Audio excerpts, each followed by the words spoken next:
সবসময় টেরা টেরা কথা বলে। বিধানসভায় কোনো সময় ভালো মুখে কথা বলতে শুনি।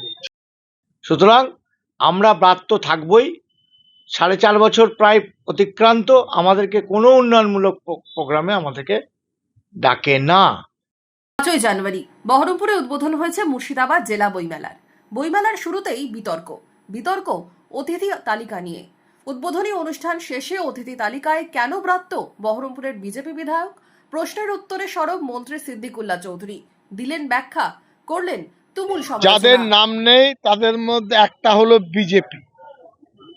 বিজেপি সবসময় টেরা টেরা কথা বলে।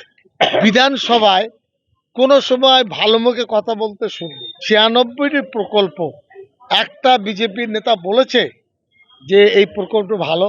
তার বাড়ি, তার মেয়ে, তার বৌদি, তার দিদিমা, কাকিমা, বিধবা, ছাত্রছাত্রী সব উপভোগ করছে, উপভোক্তা। আর মুখে বলছে না। এখন আমাদের এখানে ডাকবো, ওই তেতো কথা বললে আমাদের তো 12টা বাজবে না, পরিবেশটা দূষিত হবে। এই দূষণ তারা বেরিয়ে আসুন। তারপরে থেমে নেই বিজেপিও। মন্ত্রীর মন্তব্যের পাল্টা অভিযোগ নিয়ে হাজির বিজেপি বিধায়ক সুব্রত মৈত্র।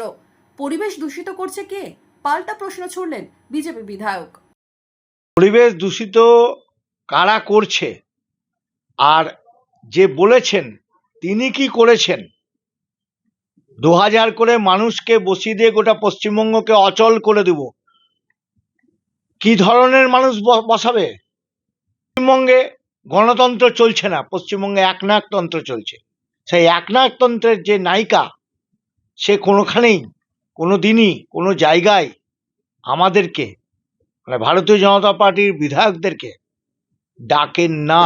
পুরোপুরি নির্দেশ দেওয়া আছে যে কোনো সরকারি অনুষ্ঠানে, প্রশাসনিক মিটিংয়ে, কোনো উন্নয়ন প্রকল্পে ভারতীয় জনতা পার্টির বিধায়কদেরকে ডাকবেন না।